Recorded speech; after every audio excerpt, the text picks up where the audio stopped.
think we should start with the bride because that's why we're here.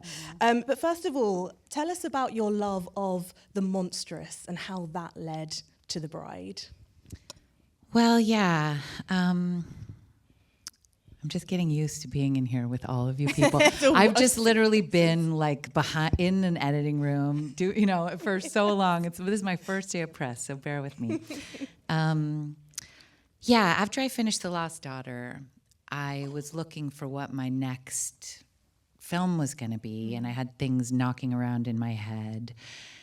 And I had noticed with The Lost Daughter that we were very honest and we told the truth about things that people weren't really talking about at the time, and that we hit a little vein. It was a little movie and it was a little vain. And I kind of started to wonder, well, what if I did it in a different way? What if the scope were much bigger? What if it was pop and hot and more like a roller coaster, but I still told the truth, totally? Would it hit a big vein? That remains my question. And so anyway, I was thinking about like the things that were on my mind. One of the things that was on my mind at the time was monstrousness, not just the monstrousness outside of myself, which has become very apparent, obviously, in the past little while, but also the monstrousness inside myself. I believe personally that all of us have an aspect of ourselves that's like actually monstrous and that is terrifying. And you can spend your entire life running from that aspect of yourself, or you can turn around and shake hands with it and get to know it. So that's what was on my mind. And I went to a party and I saw this guy with a tattoo of the Bride of Frankenstein on his entire forearm. And I was like, right, who is that? Bride of Frankenstein. Interesting. Am I going on too long about this? Okay. And I went back to my hotel room. I was in Los Angeles at the time, putting out The Lost Daughter, and I looked her up, and I realized I had, it's the Elsa Lanchester, incredible hair, the image that we all know, and I realized I hadn't seen the movie. So I'm intrigued. I watched the movie, and I don't know how many of you have seen the original Bride of Frankenstein or seen it recently. The bride is in it for 2 minutes, and she doesn't speak one word. And I found that really interesting and also puzzling. And then I read the book, because I'm like hooked now. I hadn't read Frankenstein either. And I had this sort of feeling after reading Frankenstein. I thought, okay, Frankenstein's monster. You'll see in my movie why we call him Frankenstein instead of Frankenstein's monster. And I'll tell you, it's because he would never call himself that. He doesn't think of himself as a monster. So I call him Frank, so forgive me, and I'm not like just wrong. Anyway, I read the book and I thought, okay, he's so smart. He learns French just by like sitting in a barn next to some people who speak French. He finds a suitcase full of philosophy and knows all the philosophy. He's so vulnerable. He's so lonely. He's also monstrous. He kills kids. And, he's both. But he's terribly lonely. And I understand the ask for a mate, which is in the book, which is in the movie, which is in the more recent wonderful movie. But what about her? And that's the thing that's not asked in really any of those earlier pieces, and that's the thing that this entire movie is about. Tell us about working with a cast that you already have a connection with and that you trust, that you have that previous collaboration with, Jessie and Christian especially. Well, Jessie, when you guys see the movie, you'll see it's a very, very difficult part. Yeah. I think that there are very many very good actors, and there's a tiny handful of brilliant ones. And I needed a brilliant one. And yes, I'd worked with Jessie on The Lost Daughter, and I felt immediately when I started working with her on that film like we were speaking the same language.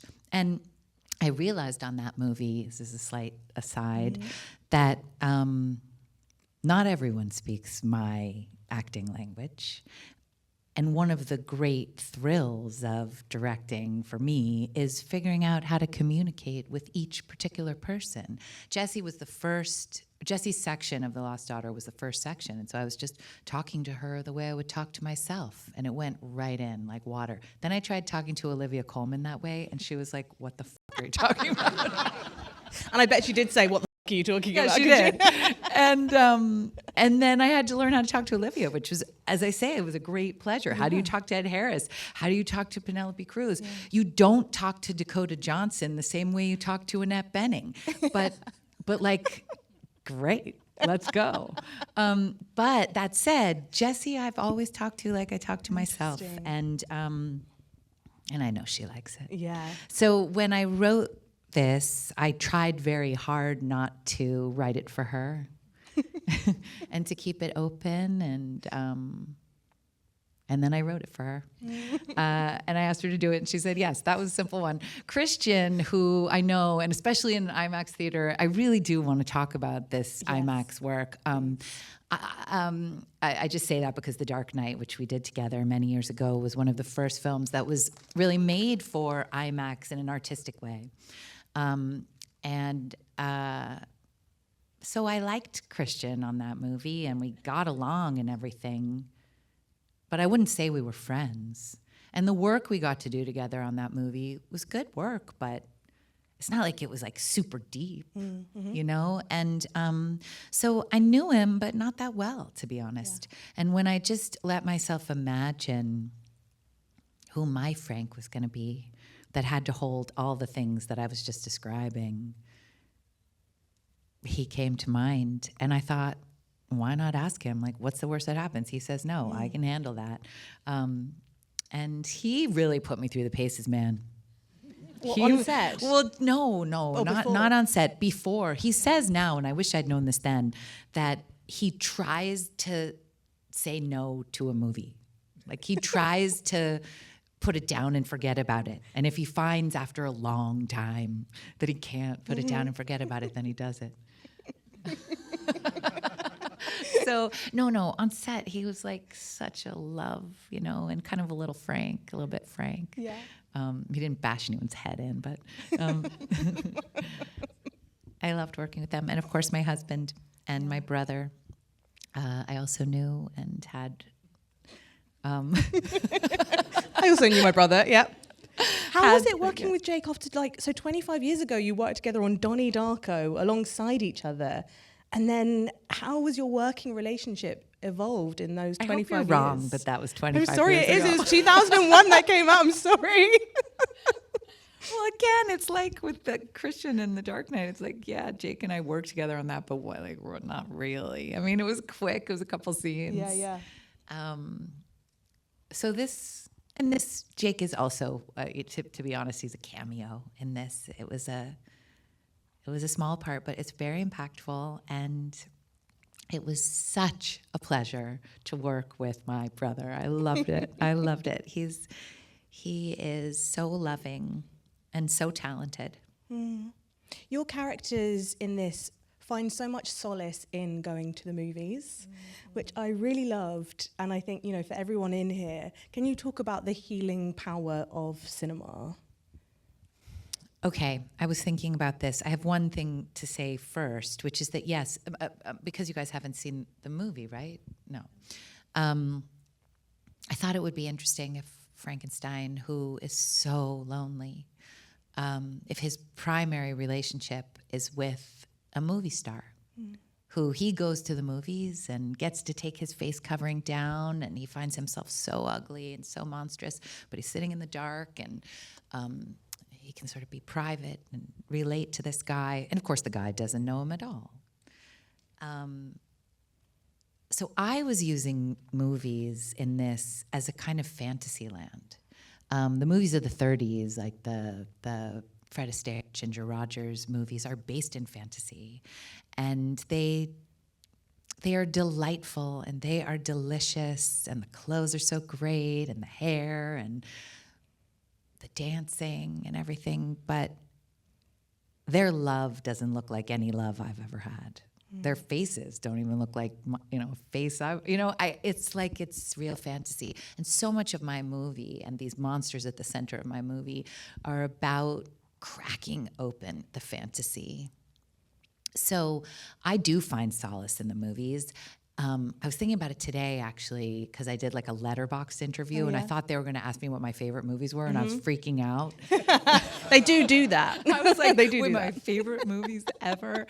And I was like, no. I'm going to think about the movies that, like, after I saw them, I was no longer the same. Yes. Okay, So it's not exactly solace. Yes. Depends on what gives you solace, I guess. But I was thinking about Train Spotting, which I saw here, not in this theater, but in London, when I was studying here and I was 18. Wow. Eternal Sunshine of the Spotless Mind, like where you're just sitting in the theater and you're like, holy shit, what just happened? This is weird. You guys might not. Maybe you're English. You might have this too. Sense and Sensibility. Oh, Ang Lee's Sense and Sensibility is one of my favorite films of all time. I'm so glad you mentioned that. I called my mom from a payphone. It was that long ago, crying, and said, "How can Kate Winslet marry him?" I get it now, but I didn't. You've fallen in love with Alan Rickman now, yeah. And Knights of Cabiria, life-changing. Wow. You wanted to talk about IMAX. I want to hear your experience of filming in IMAX, because obviously your first directorial debut was The Lost Daughter. Right. So you must have learned so much on that. And then this must have been a whole other beast. So yeah, what did you kind of love about sinking your teeth into this whole new technical challenge? Well, yes. So when I started The Lost Daughter, I remember the first day of prep. It was COVID, so I was working remotely with my DP, Hélène Louvart. I'd never prepped with a DP before, and she asked me about how I saw... No. Before I got on the Zoom with her, I remember thinking, okay, I'm a storyteller. I care about emotional reality and emotional storytelling. I don't think I care about light, lenses, framing, aspect ratio. I don't think that's what I care about. And then the first question she asked me was, how do you see the light in this first scene? And I just let myself imagine it for a second, and I knew exactly how I saw the light. And it shifted and changed as we worked together and worked through the movie, but I came to find I cared very, very much about light and lensing and framing and aspect ratio. And that it was a major part of my storytelling as a director, which isn't true for every director, and even directors who are great, but it was very important to me. That said, on The Lost Daughter, we made for $5 million. I think we had 4 lenses. Oh. Maybe we had 5. So it was easy. It was like I was in a very beginner course of learning the language to describe what it was that I wanted. We had no dolly track. I mean, it was like, here the scope was massively different. We had techno cranes, many, many lenses, and because of IMAX, many aspect ratios. And so Warner Brothers came to me and they said, we want you to shoot this for IMAX. We think it's a movie that can hold that kind of scope. And I didn't really know what they meant. And I went to Playa, the IMAX headquarters in California, and had like a kind of early crash course. And I was like, okay, I'm gonna learn about it. I'm gonna try.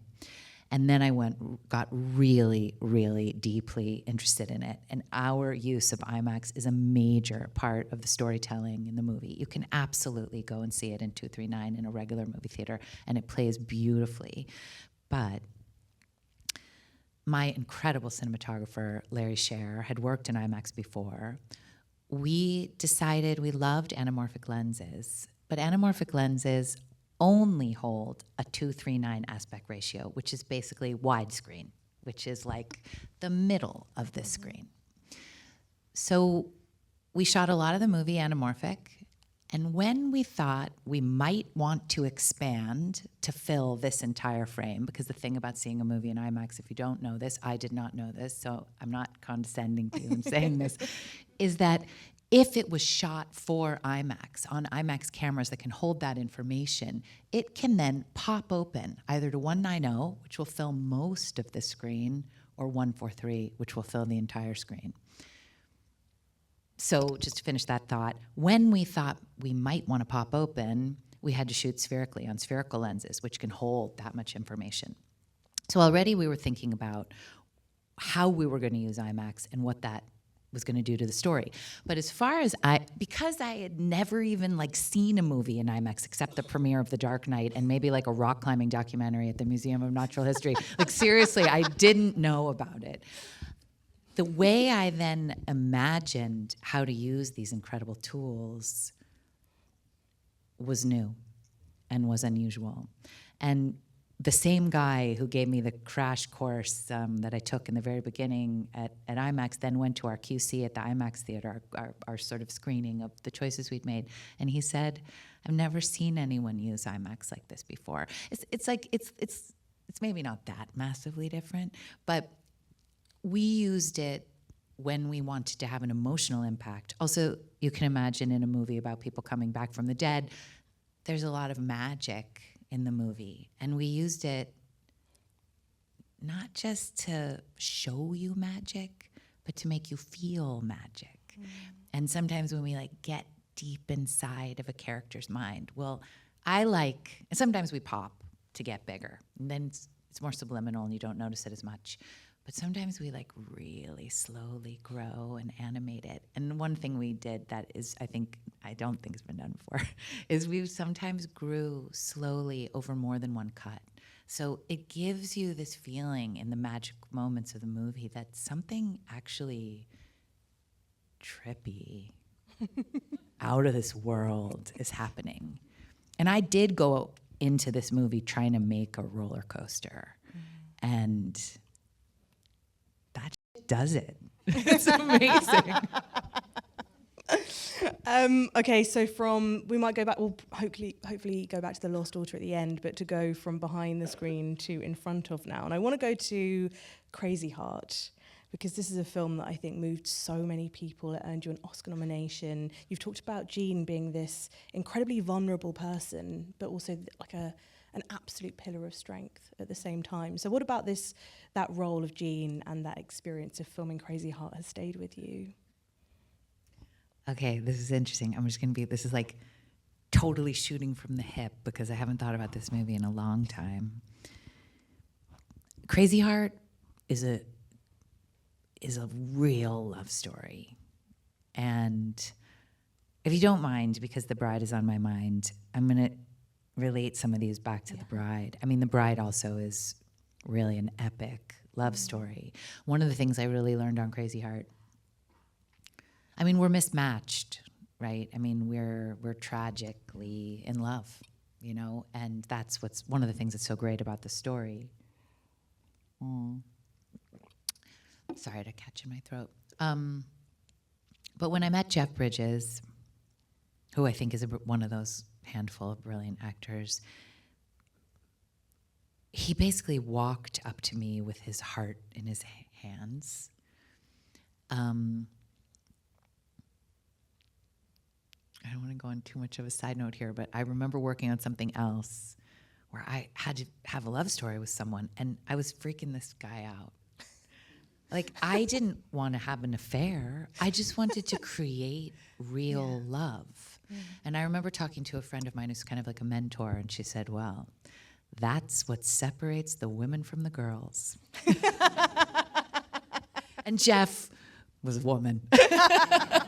He just basically came with his heart in his hands. And, it just makes me think of The Bride, because so did my incredible actors. They just came with their hearts ready to create love. Because you can't fake it. You actually can't. It's either you feel love in a movie or you don't.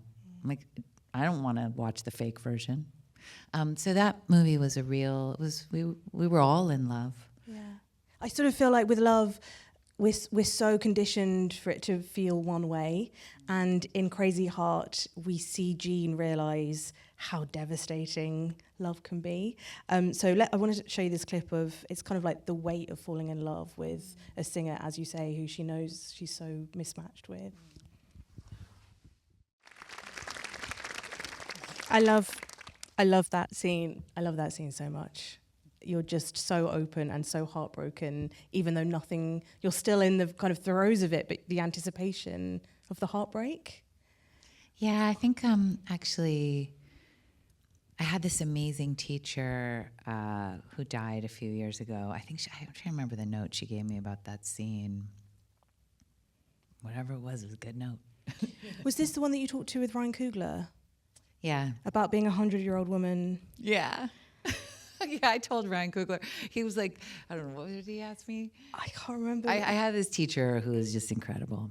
And yeah, she once gave me a note it was for the Honorable Woman, actually. She said, I think you're 100 years old in this scene and tripping on mushrooms. I was saying to Ryan, like, I tend not to share my inner working as an actress with the directors I'm working with because they get kind of freaked out. Do you think you would have? They're like, don't do that. You'd have freaked Scott Cooper out in the Crazy Heart with what was going on. But no, Scott Cooper was a great, he was just so great. I remember once he gave me a direction in that movie where he just came up to me. It was his first movie. And he came up to me. It wasn't this scene, it was some other scene. And he kind of walks up and he's so like breathless and he goes, I love you. But he didn't mean it in a creepy way at all. He just meant like, I'm watching, I got you, go for it. You know. That's a great note. Yeah, I liked it. You mentioned The Honourable Woman, which I think is one of my favourite roles of yours, Nessa. It just has stayed with me for the last 12 years ago. In the BBC's The Honourable Woman. So tell us about the decision to take on that story, kind of make the move almost to television as well, which not everyone was doing. I mean, everyone does it now, but not everyone was doing that 12 years ago. I had, I think, a 14-month-old and like a 6-year-old at the time. And I was not looking to work. And I got sent the script, and it was a really good script. I had never done television. I didn't know about the form of an 8-part series. I'd never worked that way, in that rhythm. Anyway, I was reading the script, and I remember my manager calling me, and she was like, this is a really good script. I said, I can't do it. I just can't do this right now. And I don't know, in the end, when I actually finished reading it, I thought, no, I guess I have to do it. I'll figure it out. And because I'd never worked in that rhythm, and because The Honourable Woman was all directed by Hugo Blick, all same crew for every episode, which they don't really do anymore, we cross-boarded the entire thing, meaning we were shooting episodes 1, episode 7, episode 3, all within a week. So it was basically like just doing a super long movie. I remember being like a few days in and kind of freaking out a little bit. I was like, I don't know how I'm going to manage this. Like, everyone is relying on me, and I've never done this before. And speaking to a friend who was like, of course you're freaking out.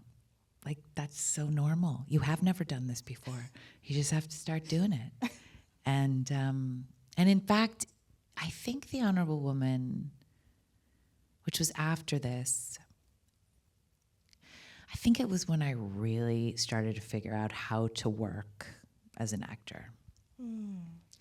I was 36. I turned 36 on that movie. And in fact, I've talked to a few people who say around that age as an actor, you sort of, I knew how to work, but like really I had a point of view. I was a filmmaker for myself. I was a storyteller for myself. I had a craft that I understood how to work and how to use, and I could rely on it. Well, let's have a look at your character Nessa talking about something, I guess, which has sort of been, it's difficult. It kind of comes sort of midway through the series, so I don't really want to give any spoilers because I think it's important you go away and watch it if you haven't seen it. But talking about something which has been thrust upon her, a sort of decision taken out of her hands. I don't cry in all of them, do I? No, you definitely don't cry in the next one. What was it like, sort of going through? Because it sounds like you've perhaps had a touch of like imposter syndrome. Then you were just talking about. But what was it like going through that with Lubna Azabal, who plays your co-star in that? Because both of you, I guess, are your characters go through similar experiences, and also you're both playing in a sort of primarily British and Irish cast, so you're kind of out of your comfort zone. You're doing a TV series rather than a film. How is it kind of having somebody to share that with?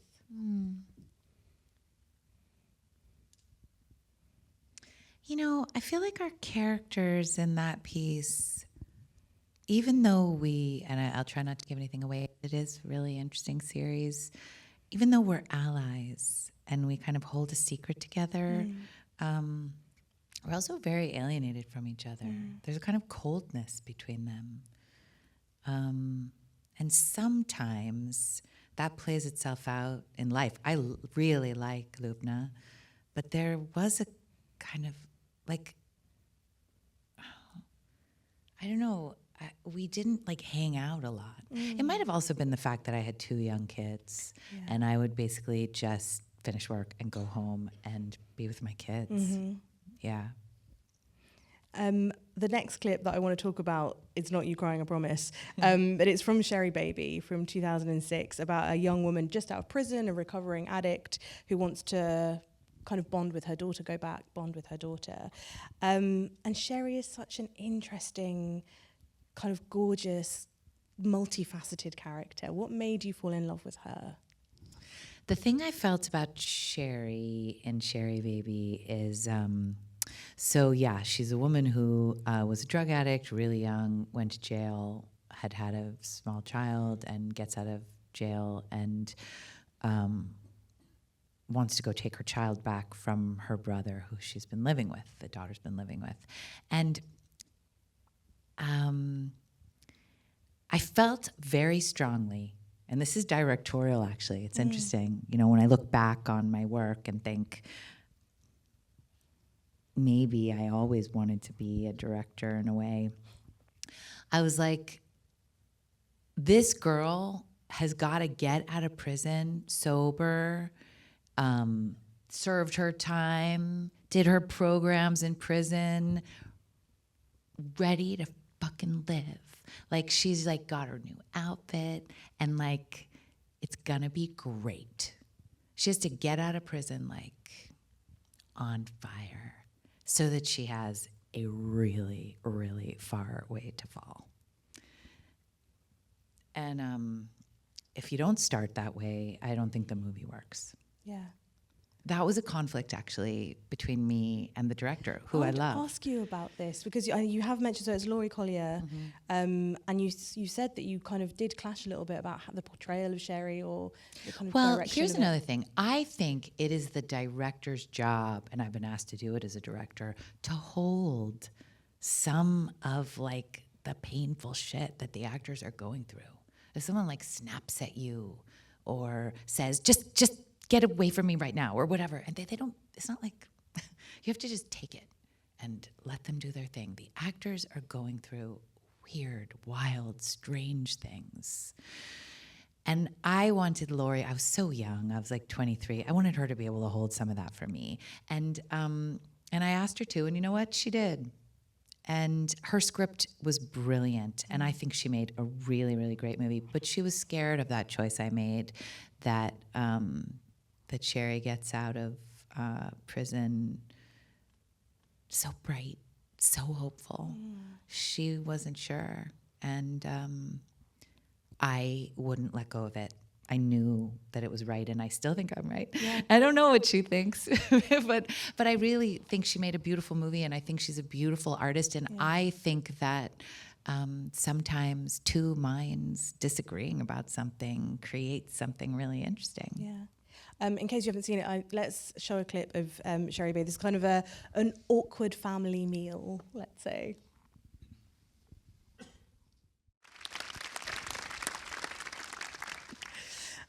Do you sort of kind of have to remove yourself from what you think audiences might expect from your character and just think about your character's response to things? Because there are moments within this film where, like you were talking about earlier, Sherry kind of throws herself into it almost like kind of with her whole heart, and you're, as an audience member, going, why is she doing that? Why would she do that? Sort of questioning her choices, but we have to believe that she believes that what she's doing is great and fine and she's happy with it. Yeah, I do think I have to separate from how someone might respond to it. Also, really ultimately you have no control over that. I even find with The Bride, I am like, I get surprised by, from people I know who have seen it, I hear often, like, it's radical. And I don't experience it that way because it comes from me. Right. But sometimes I remember I did this movie, The Kindergarten Teacher. Mm-hmm. It was a little movie, and there's a scene in it where, I don't know, something that feels really awful to the character I'm playing happens. And I saw it at Sundance, and the whole audience laughed. And I was like devastated. I do think it meant that the movie was working, but I wasn't directing that movie, and I was seeing it so subjectively.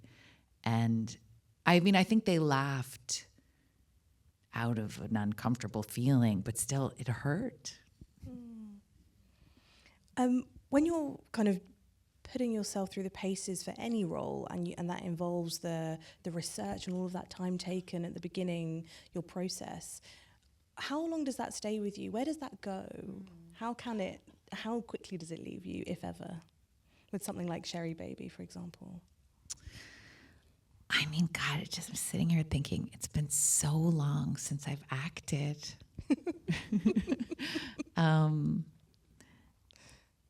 Sherrybaby, I was so young. I think I was probably just kind of jumped in, jumped out. It was hard making that movie. I remember dragging myself to the finish line a bit.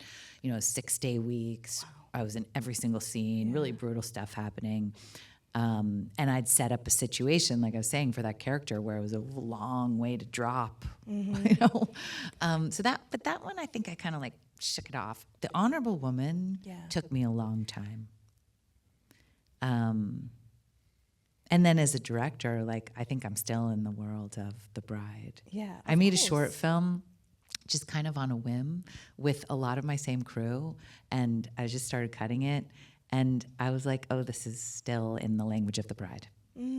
It's just a little extra something. I love that. What about the mannerisms and the voices as well? I mean, obviously, The Honourable Woman, incredible accent. Okay, you know what's crazy? I will admit this to this whole room full of people. I learned how to do that accent almost like you'd learn another language. So when you go to France, if you speak French, I speak a little French, and you get to France and then you're like, oh yeah, I flip and speak French as best as you can. Sometimes when I come here, my brain goes now talk like that. It's don't do that. Well, we all now want you to do your British accent. Please, come on. Absolutely not.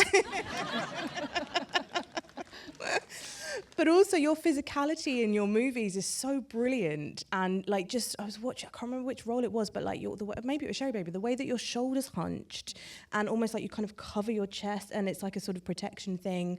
And with all of your roles, your physicality is so different. So how does that stay with you? Because presumably after a while, it almost has to become second nature. How do you shake that off? I don't usually make choices with physicality first. I think I make choices based on, I know I do, on what my character needs and what the obstacles are to those needs. that teacher I was talking about before was Actor Studio. She studied with Lee Strasberg, and without even knowing it, in some ways, so did I. And I find that very helpful, especially when I'm lost. What is the event of this scene? What must happen in this scene, no matter how it happens? What do I need? And what is my obstacle to that need? Even in life, I think of this as a helpful thing. Sometimes an obstacle, they say in Actor Studio, an obstacle only increases your need, which is so true in acting and also true in life. But what did you ask me? Right. So I don't think about the physicality first. I think the physicality comes from those things. So it just goes when it goes, presumably. Yeah. Do you know what I did? I was just thinking about Actor Studio and this talk. I recently directed a 93-year-old Ellen Burstyn. That's so cool. Oh my God. She was incredible. And she's really Actor Studio. And I found, so like I was talking about, you have to talk to different people in different ways. Ellen also, because I was sort of trained in the language that she was trained in without even knowing it, she and I also really kind of spoke the same language. She was unbelievable. It's like as if you just kept practicing and kept practicing and kept growing. It was amazing. How do you, when you're faced with sort of talent like that and you have time with somebody like that, to just not want to question them about every minute of their life career to date? Like, how do you hold yourself back? Well, that's your job. Oh, yeah. But like, you know, when you're making a movie, you have no time. Okay. And so you're like, I'd love to hear, but not now. Stop talking, Ellen. I want to move on to Secretary now, an early role for you. Why do you think you wanted this so much when you read the script? Because I know you were like, I can do this. This is my role. And you had to wait for it. But why did you know so instantaneously? I think always with scripts, I know, ooh, there's life in there. And I had just graduated from college. I haven't seen the movie in a long time. I actually saw it like, I don't know, maybe 5 years ago and hadn't seen it since it was out before that. So I think I still agree with this. I thought it was a feminist movie at the time, and I think I still do. And I was in an intellectual frame of mind. Like I just graduated from school. I felt I was a thinker. And I thought that there was like real stuff to mine in there. And there was life. There was just space for good acting. And yeah, I was just a jobbing actress, and I had to fight really hard. And Steve Shainberg, who directed this, just bet on me. Let's take a look at this clip. I'm going to call it the first spanking. Wow, this just turned into a very different kind of evening. But I think you're absolutely right that it is a feminist movie, because what we don't see in that clip is this moment of consent. It's not verbal, but it's like a hand. It's totally true. It's a hand gesture. And again, thinking about like, I was 22. I didn't even consider the possibility of being a director then. I didn't think, it wasn't even, I couldn't even think it, to quote Mary Shelley from my movie. But when we were shooting this scene,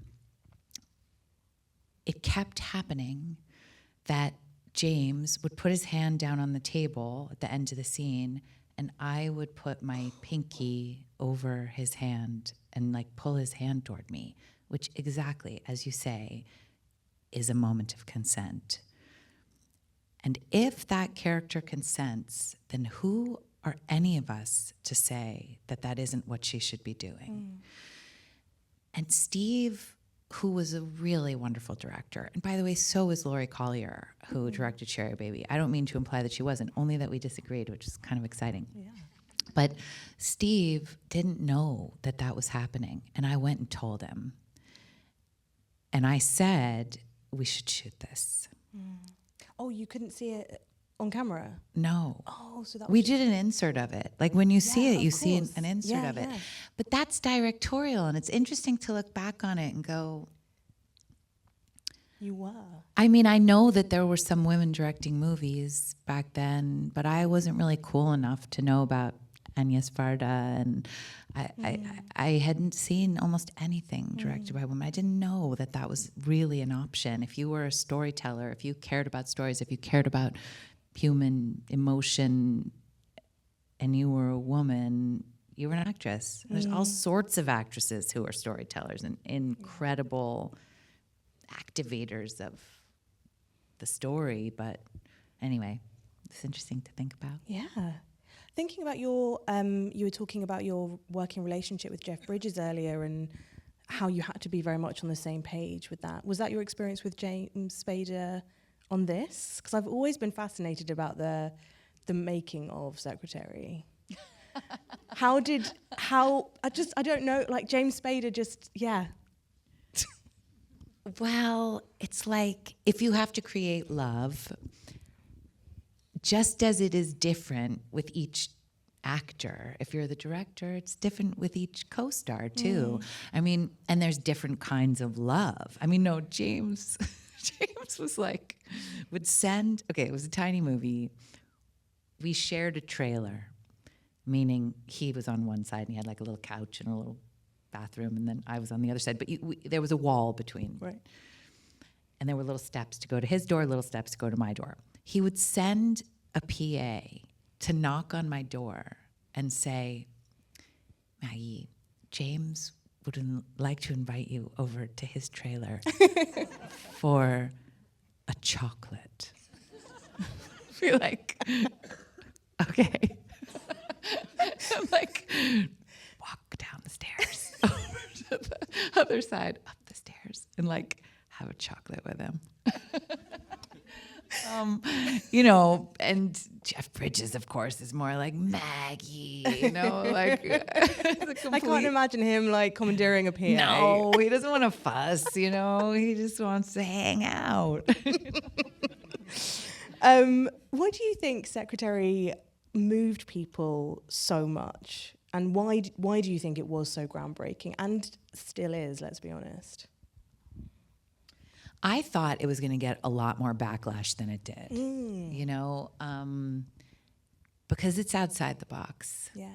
And obviously, I mean, if you know anything about Secretary, it could absolutely be not acceptable to watch anymore. But I think this issue of consent and not deciding for someone else what they want and what they don't want and what they can have is important, and I think is pretty radical and very interesting. Honestly, I think maybe the reason it had an impact is, again, because it's honest.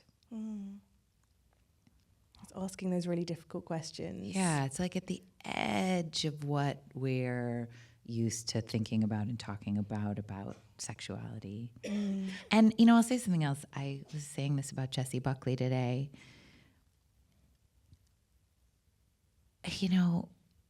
I'm not interested in watching someone, I'm not that interested in watching someone pretend to learn something on screen. Not if I can watch someone actually learn something on screen. Risk going to the edge of a place that they don't know and learning something about themselves. And Secretary, I was 22, I was learning in real time a lot about love, sexuality, being a woman. I mean, I really was. Yeah. Well, talking about brutal honesty, that takes us very nicely to The Lost Daughter. So actually, let's go straight into the clip, because this is the kind of honest truth from Leda. Speaks for itself. What was it about the honesty of this exchange which do you think that shocked audiences? And also, I mean, I'd never seen that on screen. And I remember going, whoa.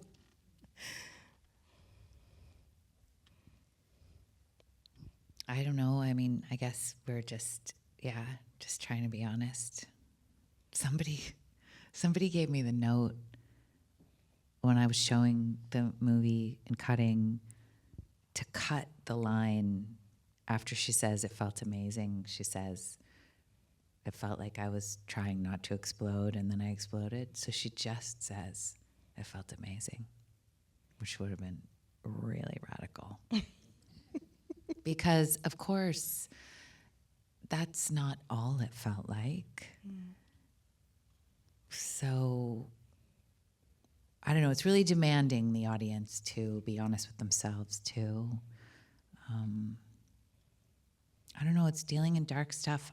I think all of us, every single person who was making that movie was looking to tell the truth about something in different ways. And yeah, that's what we're trying to do. Yeah.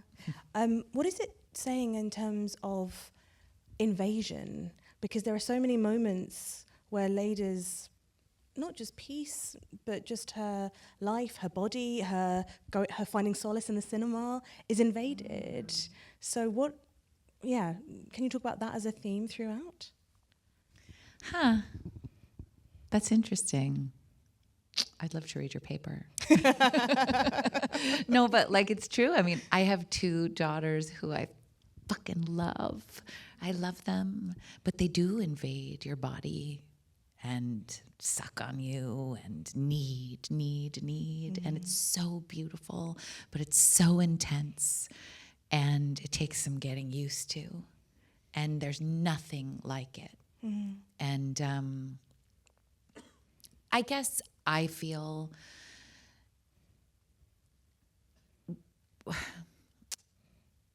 being alive contains so many different things. The goal for me is not to feel happy and good. The goal is to feel all of it, even when it's monstrous, even when it's absolutely terrifying. It's a high goal to set, and sometimes I don't want to do it, but it's the only artwork that interests me, is the work that holds all of that, where a child feels both like an invasion and like a gift from the greatest heavens, because they feel like both. Yeah. And there's the terror and the ecstasy involved with being a mother. And I mean, honestly, I would not want it any other way, because the way it's changed my life and opened me up in every way, in my work, in my life, in my relationships, is so worth it. But it's got the dark in there too. I want to pick up on something you were talking about earlier, sort of getting to know the way that your actors like to act, and also the way that you as an actor like to work with a director. Because so many directors, I mean, especially male directors, if you think about Fincher or Kubrick or whoever, it's like they have their way of working and everybody fits around them. So as a director, how do you like to work? Do you have a specific way of working? It sounds like you are so open to your actors and you bend for them equally. How do you come to that way of how you figure out how to work? Well, I definitely think that a movie that contains many interesting people's minds is always going to be better than a movie that contains only mine or only one director's mind. So I am genuinely interested in the minds and the input of the people who I'm working with. And I have absolutely been on the other side when I was working with a director who wasn't interested in my mind, who was freaked out if I wanted to do something or express something that was outside of what they had imagined when they were alone in their room. And I definitely said, if ever I'm in that position, I will never repeat that mistake, because it's a mistake. That said, I also think my job, like The Bride, for instance, is a very, very specific tone and is not one genre. It's my expression. And so it takes a lot of different genres put together in a very particular mix to express the story I want to express, it requires kind of walking a tightrope amongst those genres. So what I'm trying to do is make the space for my actors, for my cinematographer, for my designer to allow themselves real freedom of expression. And then it is my job to make sure that they stay on that tightrope. And if they fall off that tightrope, which they inevitably will, if I'm really saying anything goes, for me to be able to hold that and to hold them and not put it in the movie and to know when not to put it in the movie. So it's a combination. I have to be able to know. And I also have to really protect beautiful work, because sometimes, I don't know, sometimes I feel like I'm the only one who saw it, some really special thing. And it's my job to hold that and make sure it ends up in the movie. And how does that work as well when you're building your team with your heads of department, kind of finding your crew? How do you figure out they speak my language? That's something I've really learned a lot about. I think I met like every available DP for this movie. Partially because they would meet me after I made The Lost Daughter, and I was very excited, and I wanted to meet them. I wanted to have conversations with them. But I chose Larry Sher, who was an incredible collaborator for me because he spoke my language. Basically, what I could tell about Larry, we had 2 meetings before I hired him, was that we understood each other on a very, very sort of, sounds silly, but like sort of deep, emotional way of communicating. There was never a time when Larry and I, when Larry didn't understand, for example, the event of the scene, or on a really subtle level, why we were doing what we were doing, almost like an actor. That is the most important. And we would argue about other things sometimes, which was also, I felt so proud to be able to argue with him about things. I was like, but because he really is a serious expert. But yeah, how do you decide? I mean, with my designer, sometimes you also make mistakes. I was just thinking about Karen, who is a brilliant designer and who I really trust. Like, I'm going to keep her, because if it's like, I know I can rely on her. Can you please just do the curtains, because there's 400 other things going on, and chances are I will like them. And then I don't have to go, oh, should it be green or should it be blue? I can trust myself and go, green, yeah, green. And she'll tell me if she's like, don't do that. And it's really great to be able to rely on someone that way. I think you really hit the nail on the head. Like, I'm looking for people who speak my language. Yeah. We're nearly out of time, but before we go, I want to take you back to, because your dad was a director, to those early days when you weren't an actor even. Is there anything that you remember, even like through osmosis, of being on set that you actually think maybe you still brought with you all the way through to The Bride? I hated being on my parents' sets. I felt so in the way, and my parents were distracted, and sets are weird. Everyone has something to do, and even a kid is kind of in the way. But I do remember being fascinated by the actresses. I thought what they were doing was amazing. Barbara Hershey was in a movie that my parents made together. I remember watching her work, and just thinking I still believe that there is something magic about what actors do. It's a weird job. I'm glad it's not really my job anymore. But I have a huge amount of respect for it. Maggie, thank you so much for joining us here at the IMAX. The Bride is going to be on the big screen on the 6th of March. As Madeline said earlier, make sure you go and buy your tickets. But please give it up for Maggie Gyllenhaal. Thank you so much for this evening. Thank you.